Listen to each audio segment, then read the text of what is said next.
सो नमस्ते to all my सहयात्रियों इसलिए क्योंकि आप लोग जिस जर्नी में हैं मैं भी उसी जर्नी में हूँ। तो अभी कुछ टाइम बाद एग्ज़ाम होने वाला है LRB NTPC का, शायद मई और जून में। सब तो ऐसे ही कह रहे हैं, तो 1-2 महीना बचा है बस। आई होप कि एग्ज़ाम हो जाए। तो उसके लिए जो छोटी छोटी बातें हैं जिसे हम लोगों को अभी ध्यान रखना है कि क्या करना है और क्या नहीं करना है, तो देखते हैं इसके लिए। पहली बात तो जिन्होंने अब तक पढ़ाई शुरू ही नहीं करी, लेकिन जिनको पता ही नहीं है कि NTPC का क्या सिलेबस है,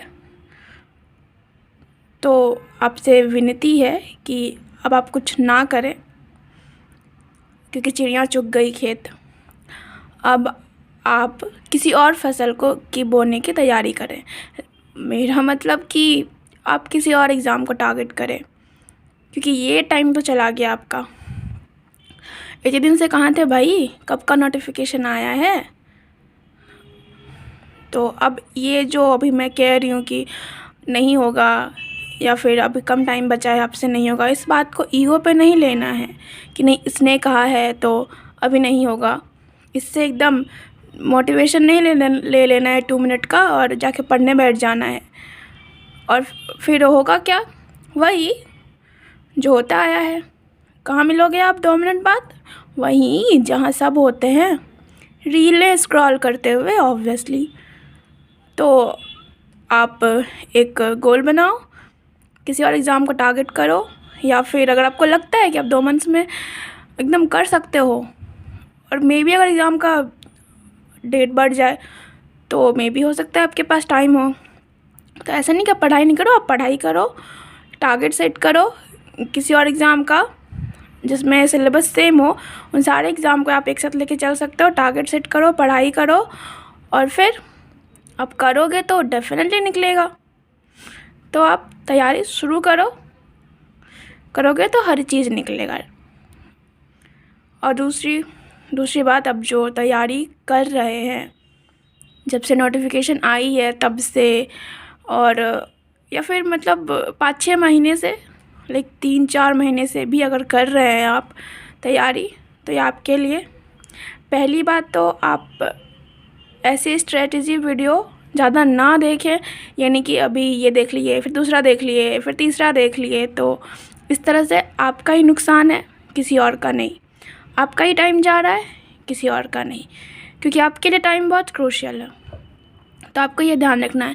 ठीक है, एक देखे कोई बात नहीं, अभी इसमें देखेंगे कि आपको क्या क्या प्रॉब्लम है।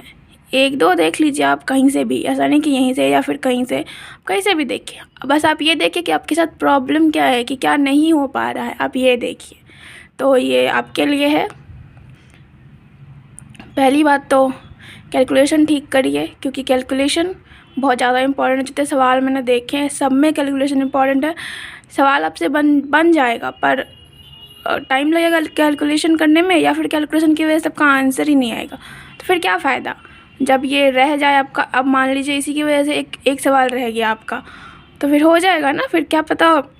अब ये जो बातें हैं, ये छोटी छोटी चीज़ें कैलकुलेशन, तो ये फिर पॉइंट से रह गया, तो फिर यही बाद में बड़ा बन जाएगा। फिर आपको फिर आपको लगेगा कि काश ये कर लेते तो हो जाता। तो आप कैलकुलेशन पहले बहुत सही करिए। लाइक आपको टेबल याद होना चाहिए। और हाँ, टेबल, इसको हम लोग पहाड़ा बोलते हैं हिंदी में। आप हिंदी में याद करो, इंग्लिश में नहीं। हिंदी में आप पढ़ो उसको, एकदम फास्ट पढ़ो, फास्ट।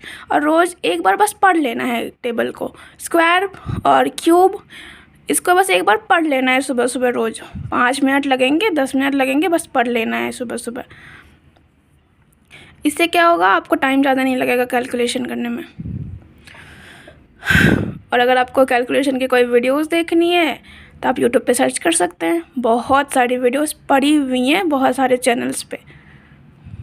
दूसरा, अब टाइम नहीं है आपके पास कि आप नया कोई ट्रिक सीखें।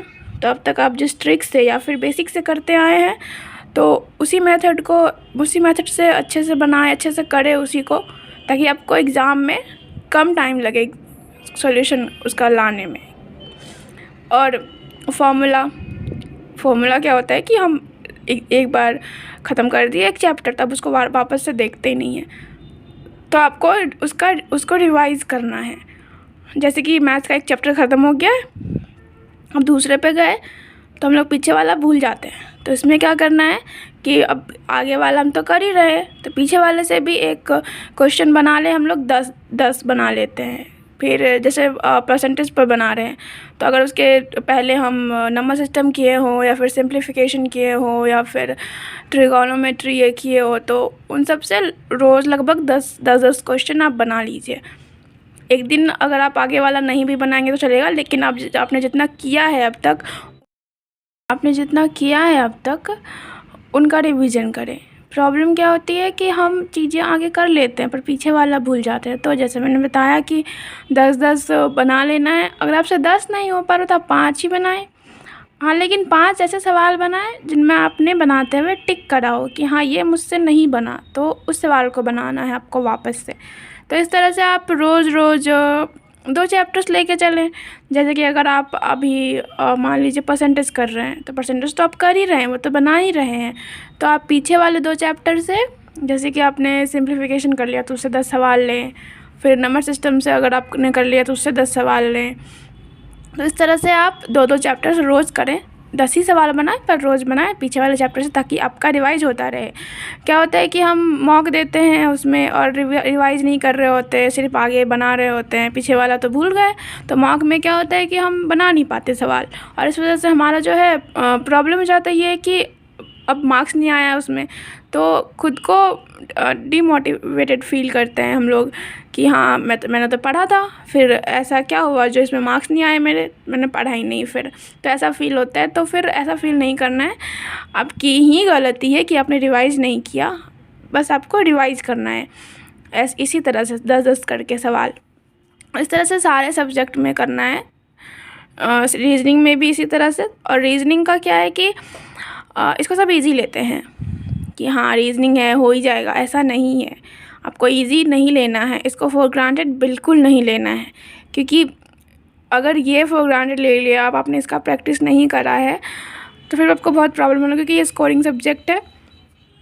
आप इसकी प्रैक्टिस ज़रूर करो और रोज़ करो। आपको जैसे आपने मॉक दिया, आपका किसी टॉपिक में प्रॉब्लम हुआ कि हाँ ये टॉपिक नहीं बना मेरे से, लाइक जो सवाल गलत हुआ है वो सिटिंग अरेंजमेंट का है, तो ये नहीं बना मेरे से।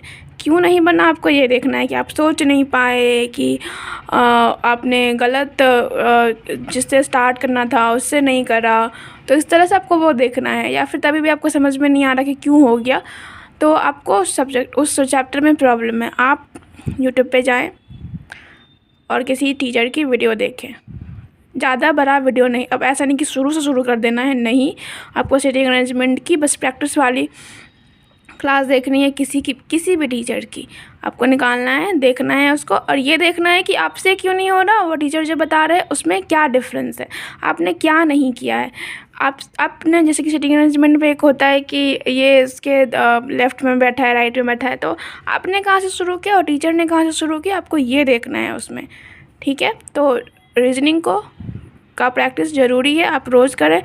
और फिर आपने वीडियो देख लिया तो उसके बाद फिर आपको किसी बुक से या फिर गूगल पे जाके सर्च करिए, बहुत सारे सवाल गूगल पे भी आपको मिल जाएंगे।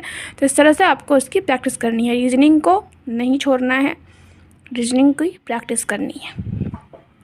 और रही बात जीके की, तो जीके का तो सबका वही हाल रहता है, पर कोई नहीं, आप उन सबसे आगे कैसे बढ़ोगे, रिवाइज़ करके। तो रिवाइज़ करो जीके।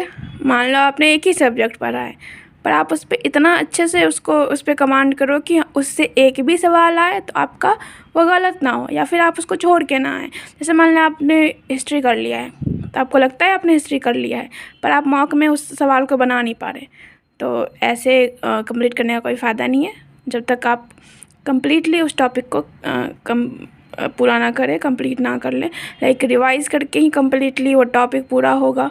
तो इस तरह से आपको रिवाइज़ करना है सबको, फिर चाहे वो जीके हो, रीजनिंग हो या फिर मैथ हो।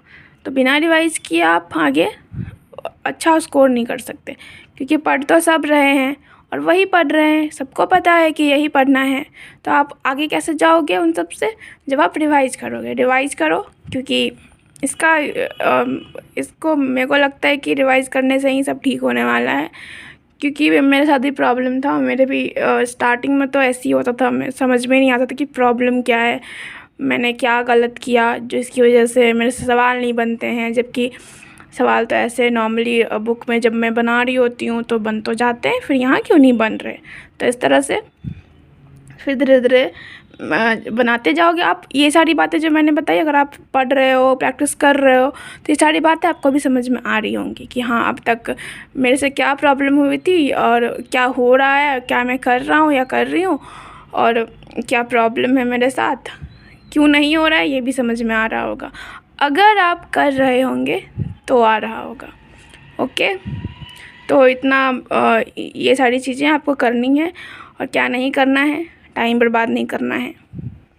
हाँ, आप थोड़ा बहुत माइंड रिलैक्स करने के लिए आप फ़ोन तो नहीं चलाओ, ये तो नहीं रेकमेंड करेंगे हम। आप बाहर जाओ, घूम के आ जाओ, कहीं से दोस्तों से मिलो, ऐसे दोस्तों से जिससे आपकी एनर्जी लॉस ना हो, आपका मतलब आपको वो डिमोटिवेट ना करता हो, ऐसे दोस्तों से। तो ये सब करना है आपको। और हाँ, जिन लोगों से टारगेट फॉलो नहीं हो रहा, लाइक जिनको पता ही नहीं है कि किस तरह से टारगेट बनाना है, क्या करना है, कैसे बनाना है खुद से, तो उनके लिए मैं, अगर आप लोग बोलोगे तो नेक्स्ट वीडियो लेके आऊँगी।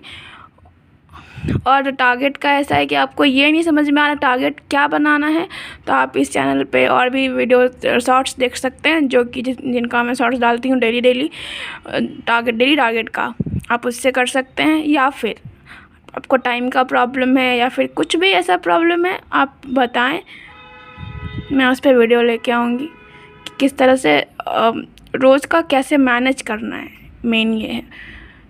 तो चलिए, धन्यवाद।